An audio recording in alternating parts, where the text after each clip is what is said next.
నమస్తే, welcome to our channel. నేను Priyanka. Next ఎలక్షన్కి చంద్రబాబు నాయుడు గారు ఉంటారా ఉండరా ఆయనకి ఏమైనా అవుతుందా? ఇప్పుడు ఏపీ రాష్ట్ర వ్యాప్తంగా ఇదే అనుమానం వ్యక్తమవుతుంది. ప్రతి ఒక్కరూ కూడా ఈ అనుమానాన్ని వ్యక్తం చేస్తూ వస్తున్నారు. ఎందుకు ఈ అనుమానం వస్తుంది అంటే వైఎస్ఆర్సీపీకి చెందిన చాలా మంది నాయకులు, ముఖ్యంగా జగన్మోహన్ రెడ్డి గారు, తర్వాత విజయసాయి రెడ్డి గారు, వీళ్ళు మైక్ పట్టుకున్న ప్రతిసారి అంటున్న మాట నెక్స్ట్ ఎలక్షన్కి బాబు గారు ఉండరు, చనిపోయే ముందైనా మంచి పనులను చెయ్యు. ఈ విధంగా అంటే ఆయనకి ఏదైనా అవుతుందా, లేదంటే ఆయన్ని చంపడానికి ఎవరైనా ప్లాన్ చేస్తున్నారా?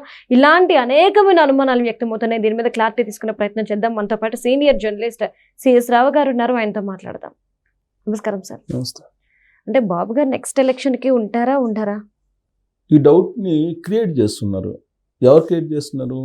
జగన్మోహన్ రెడ్డి గారు, విజయసాయి రెడ్డి గారు మాట్లాడుతున్నటువంటి మాటల్ని మనం ఒకసారి కనుక అబ్జర్వ్ చేస్తే నెక్స్ట్ ఎలక్షన్కి చంద్రబాబు నాయుడు గారు ఉంటారా ఉండరా అనేటువంటి ఒక డౌట్ని వాళ్ళు ఎందుకు తీసుకెళ్తున్నారు అనేది అర్థం కావట్లేదు అసలు. ఆ విధమైనటువంటి మాటలు జనరల్గా ఎవరు చావు కోరుకోరు కదా, ఎవరు ఇంకొకరు చావు కోరుకోరు. సరే, వాళ్ళు కోరుకున్నంత మాత్రం చావరు, అది ప్రకృతి. ఇప్పుడు చచ్చిపోవడానికి ఏజ్కి సంబంధం లేదు ఫస్ట్ ఆఫ్ ఆల్. ఎందుకనంటే ఎవరికి ఎంతవరకు బతకాలో అంతవరకే బతుకుతారు. చిన్నపిల్లలు కూడా పుట్టగానే చనిపోయే వాళ్ళు కూడా ఉన్నారుగా. 100 సంవత్సరాలు దాటిపోయి బతికిన వాళ్ళు కూడా బోల్డ్ ఎంతమంది ఉన్నారుగా. మరి వీళ్ళు కోరుకున్న దాని ప్రకారం చనిపోతారా? ఇంకొకళ్ళు కోరుకున్న దాని ప్రకారం ఎదుటోళ్ళు చనిపోయే పని అయితే ఈ పాటికి చాలామంది పోతారు. అది సాధ్యం కాదు. ఇది సాధ్యమైనటువంటి ఇది కాదు. కోరుకోవచ్చు, అనేక మంది ఎదుటి వాళ్ళ నాశనాన్ని కోరుకోవచ్చు, ఎదుటి వాళ్ళ సావుని కోరుకోవచ్చు, కానీ అది కాదు. ఎందుకంటే ఎదుటి వాళ్ళ నాశనాన్ని, ఎదుటి వాళ్ళ సావుని కోరుకుంటే అయ్యే పని అయితే దాదాపు ఇప్పుడు మనం ఉండే వాళ్ళలో ఈర్ష్య ద్వేషాలతో ఉండేవాళ్ళు అనేక మంది ఉంటారు. ఎందుకంటే పుట్టడమే ఈర్ష్య ద్వేషాలతో పుడతారు. అది సహజం, మానవ సహజం. అందుట్లో కలియుగంలో ఇంకా అది సహజం అని చెప్పి ప్రవచనకర్తలు చెప్తూ ఉంటారు. కాబట్టి మొత్తం టోటల్గా ఈ పాటికి మొత్తం శ్మశానం అయిపోయింది, ఇది ప్రపంచమే పెద్ద శ్మశానం అయిపోయింది. సో కాబట్టి అది సాధ్యం కాదు. జగన్మోహన్ రెడ్డి గారు నిన్న ప్రెస్ మీట్లో మాట్లాడుతూ ఆయన చంద్రబాబు నాయుడు గారి ఏజ్ గురించి మాట్లాడారు. ఏజ్ గురించి మాట్లాడి ఇప్పుడు ఆయనకి 75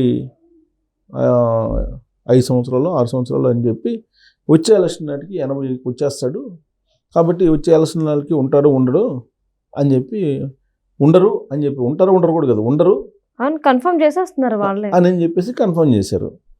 ఎలా చేస్తారు కన్ఫర్మ్ ఉండరని? కొన్ని జగన్మోహన్ రెడ్డి గారు ఉంటారు అనేది నమ్మకం ఏమైనా ఉందా? జగన్మోహన్ రెడ్డి గారు అని కదా, ఇప్పుడు నేనైనా ఆయనని కదా, నేనైనా నెక్స్ట్ ఏమైద్దో మనకు తెలుసు? అసలు తెలియదు కదా. అలాంటి ఎందుకు వాడుతున్నారు అంటే చంద్రబాబు నాయుడు గారు ఉంటే మనకు అధికారం రాదు అనేటువంటి సందేహం వాళ్ళకి ఉండాలి.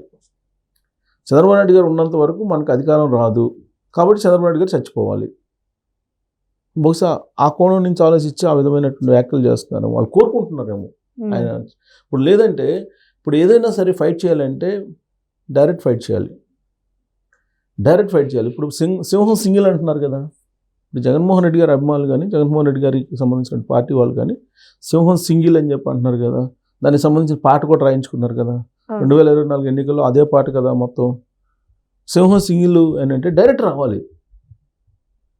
నరేంద్ర మోడీ గారి సపోర్టు, బీజేపీది ఇండైరెక్ట్గా, మీడియా సపోర్టు, ఇన్ని రకాల సపోర్ట్లు ఎందుకు? డైరెక్ట్గా రావచ్చు కదా. డైరెక్ట్గా వచ్చి మీరు ఫైట్. ఇప్పుడు కేసీఆర్ గారు సపోర్ట్ ఉందా? ఉందిగా. కేసీఆర్ గారు అన్ని రకాలుగా ఆయనకి సహకరించారు కదా, మొత్తం ఆర్థికంగా కానీ, రాజకీయంగా కానీ, సామాజిక పరంగా కానీ అన్ని రకాల సహాయ సహకారాలు, సామధాన భేద దండోపాయాలు ఎన్ని ఉంటే అన్ని రకాల సహకారాలు జగన్మోహన్ రెడ్డి గారు తీసుకున్నారు. మరి ఇంకా సింహం సింగిల్ ఎక్కడ? సో ఏదైనా సరే ఫైట్ చేయాలంటే మీరు నిజంగా సింహం సింగిల్ అంటే సింగిల్గా రావాలి. 2019 ఎన్నికల్లో గెలుపు ఎలా సాధ్యమైంది? బీజేపీ సహకారం లేదా? ఉందని చెప్పి ఆయనే చెప్పారు కదా. 2019 ఎన్నికలు అయిపోయిన తర్వాత ఆయనే చెప్పారు కదా, బీజేపీ పెద్దలు వాళ్ళని కాదని నేనేం చేయను అని చెప్పారు. ఆ తర్వాత కూడా రాజకీయ అతీతమైనటువంటి బంధం నరేంద్ర మోడీ గారికి నాకు ఉందని చెప్పి అనేక సందర్భాల్లో చెప్పారు. ఇవన్నీ వాస్తవాలు, వాళ్ళు చెప్పినవి, నేనేమి కొత్తగా చెప్పినవి కాదు. సో కాబట్టి ఇప్పుడు ఆయన సింగిల్గా రాలేని పరిస్థితి. అవును. ఇప్పుడు అలాంటప్పుడు వీళ్ళు ఏమంటారు, కూటమి ఉంది, కూటమి ద్వారానే గెలుస్తారు తప్పితే విడిగా అయితే గెలవరు, సింహం సింగిల్ అని చెప్పి అంటున్నారు. వీళ్ళేమో డైరెక్ట్గా కూటమి, జగన్మోహన్ రెడ్డి గారు ఇండైరెక్ట్ కూటమి, సింగిల్ అయితే కాదు. అంటే ఇప్పుడు చంద్రబాబు నాయుడు గారు ఉంటే కూటమి ఉంటుంది, చంద్రబాబు నాయుడు గారు ఆయన కనుక భౌతికంగా లేకపోతే అప్పుడు మనం అధికారంలో రావచ్చు. ఇలాంటి నెగిటివ్ కోణం ఏదైతే ఆవిష్కరిస్తున్నాడో సమాజం మీద, అది ప్రమాదం. ఇప్పుడు జగన్మోహన్ రెడ్డి గారు అసలు ఆ మాట మాట్లాడుతున్నారంటే తెలుగుదేశం పార్టీకి సంబంధించినటువంటి క్యాడరు లేదంటే తెలుగుదేశం పార్టీ అభిమానులు ఏమైనా చేయబోతున్నారా అనేటువంటి ఒక ఆందోళనలో కూడా ఉన్నారు. ఆందోళన ఉన్నారు. అసలు ఎందుకు మాట్లాడుతున్నారు ఈయన ఈ విధంగా అనేది వాళ్ళు ఆరాధిస్తున్నారు. దీని మీద ఇవన్నీ జరుగుతున్నాయి. సరే, జగన్మోహన్ రెడ్డి గారు అలా మాట్లాడుతుంటే విజయసాయి రెడ్డి గారు వచ్చి విజయసాయి రెడ్డి గారు ఏమంటారు, చచ్చిపోయే ముందు మంచి పనులు చేయాలంటాడు ఆయన. అంటే ఈ చచ్చిపోయే ముందు అంటే చంపేస్తున్నారా, మీరు చంపేయాలనుకుంటున్నారా? అసలు ఎందుకు ఆ మాట వస్తుంది, చచ్చిపోయే ముందు మంచి పనులు చేయని చెప్పి? ఎవరైనా మాట్లాడతారా ఈ విధమైనట్టు మాటలు? అంటే చంద్రబాబు నాయుడు గారు ఉంటే మనకు అధికారం రాదు అని ఫిక్స్ అయిపోయారు వాళ్ళు. ఫిక్స్ అయిపోయినట్టు కనిపిస్తుంది వాళ్ళ మాటల్లో. అది సహజంగా మనకు అనిపిస్తుంది కదా ఆ మాటలు వింటే కనుక. పరిపాలన 2024 నుంచి పరిపాలన చూస్తున్నారు, సంక్షేమ పథకాలను అందిస్తున్నారు, అభివృద్ధిని చూపిస్తూ ఉన్నారు, ఎంప్లాయ్మెంట్ చూపిస్తున్నారు, కేంద్రంలో ఉండేటువంటి ఎన్డీఏ తోటి సఖ్యతగా ఉంటున్నారు, బలమైనటువంటి బంధం కూటమి. ఈ బంధాన్ని మనం విడదీయలేము, ఈ బంధం ఉన్నంత వరకు అధికారంలోకి రాలేము అనేటువంటి ఒక అభిప్రాయంలోకి వెళ్ళిపోయి ఆ విధమైనటువంటి ఆక్రోషం, నెగిటివ్ ఫీలింగ్స్ తోటి మాట్లాడుతున్నట్టు అనిపిస్తుంది. చంద్రబాబు నాయుడు గారు 80 years అనుకుందాం. ఇవాళ చంద్రబాబు నాయుడు గారు నాకు తెలిసినంత వరకు, నేను 30 సంవత్సరాల పై జర్నలిజంలో చేస్తున్నా, ఒక్కరోజు కూడా ఆయన ప్రజా జీవితంలో లేకుండా లేరు. నాకు బాగలేదని కానీ, నాకు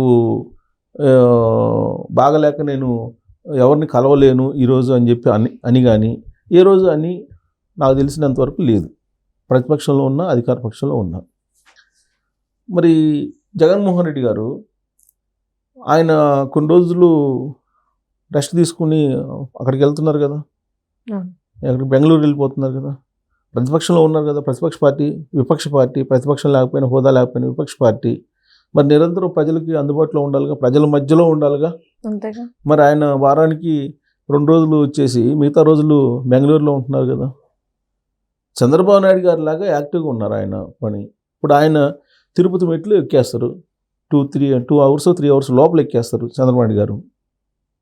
ఉదయం నుంచి సాయంత్రం దాకా అలుపెరగకుండా, అలసట కనిపించకుండా ముఖంలో రివ్యూ మీటింగ్లు చేస్తున్నారు. ఇదే జగన్మోహన్ రెడ్డి గారు తిరుపతి మెట్లు ఎక్కగలరా? ఆయన శంకుస్థాపనలో చేసేటప్పుడు కానీ, లేదా ఇతర ఇప్పుడు ప్రజల దగ్గరికి, నిన్న కాక మొన్న మత్స్యకారుల దగ్గరికి వెళ్ళారు, కింద కూర్చొని భోజనం చేశారు. మరి ఇదే జగన్మోహన్ రెడ్డి గారు కింద కూర్చోలేవు, ఒంగు టెంకాయ కొట్టలేని పరిస్థితి కదా, కూర్చోలేని పరిస్థితి కదా. మరి వయసు ఏంటి? వయసు గురించి ఎందుకు మాట్లాడుతున్నారు? విజయసాయి రెడ్డి గారు ఉన్నారు, ఆయన ఏజ్ తక్కువ కాదు కదా, ఆయన 70+ కదా. మరి ఆయన ఏదో చిన్నపిల్లోళ్ళలాగా చచ్చే ముందు మంచి పనులు చేయని చెప్పి చంద్రబాబు గారికి ఆయన ఏదో హితబోధ చేసి ప్రవచనాలు చెబుతున్నారు ఆయన. ఇవన్నీ ప్రజలు గమనిస్తుంటారు.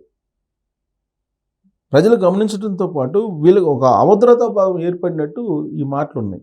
సహజంగా ఈ మాటలు సంయమనంగా ఉన్నప్పుడు, స్థిమితంగా ఉన్నప్పుడు మాట్లాడే మాటలు కాదు, డిస్టర్బెన్స్ అయినప్పుడు మాట్లాడే మాటలు ఇవి. సో కాబట్టి చంద్రబాబు నాయుడు గారి చావు కోరుతున్నారు వీళ్ళు, భౌతికంగా ఆయన లేకుండా చేయాలని ప్లాన్ చేస్తున్నారు అనేటువంటి అనుమానం తెలుగుదేశం పార్టీ క్యాడర్లో ఉంది. అది ఎందుకంటే వాళ్ళు అనేటువంటి మాటలు, పైగా అంతకుముందు జరిగినటువంటి కొన్ని సంఘటనలు. ఇప్పుడు చంద్రబాబు నాయుడు గారి మీద అత్యాచారం జరిగింది అప్పట్లో, ఎన్నికల ప్రచారం అంతకుముందు బాంబ్ బ్లాస్ట్ ఒకటి జరిగింది అలిపిరిది. సో కాబట్టి ఆయనకి థ్రెటనింగ్ ఏమైనా ఉందా అనేటువంటిది కొన్ని డౌట్స్ అయితే ఉన్నాయి, ఎక్స్ప్రెస్ చేస్తున్నారు. పైగా ప్రెస్ మీట్ పెట్టి జగన్మోహన్ రెడ్డి గారు ఏమన్నారు, మొత్తం హత్యలన్నీ చంద్రబాబు నాయుడు గారు చేయించారని చెప్పి ఆయన మీద హత్యా నేరాలు మోపుతున్నారు. ఓకే. అంటే ప్లాన్ చేస్తున్నారా, అంటే ఈయన హత్య రాజకీయాలు చేశారు కాబట్టి ఈ ఆయన మీద దాడులు జరిగాయి అని చెప్పి చెప్పుకునేటువంటి ప్రయత్నం మొదలు పెట్టారా అనేది కూడా ఇప్పుడు చర్చించుకుంటున్నారు. ఓకే. సో ఏదైనా సరే వాళ్ళు మాట్లాడుతున్నటువంటి మాటల్లో అంతరార్థం అయితే వేరే విధంగా కనిపిస్తుంది, వినిపిస్తుంది. ఓకే. తెలుగుదేశం పార్టీ కేడర్లో చర్చ జరుగుతుంది. ఓకే. మరి ఇది ఇంటెలిజెన్స్ వాళ్ళు మాత్రం అలర్ట్ ఉండాలి. ఇలాంటి పరిస్థితుల్లో ఇంటెలిజెన్స్ కనుక అలర్ట్ లేకపోతే మరి వీళ్ళు చెప్పేదాన్ని బట్టి కొంత డేంజర్ సిగ్నల్స్ కనిపిస్తుంది. Okay. Right. Thank you so much sir. Thank you.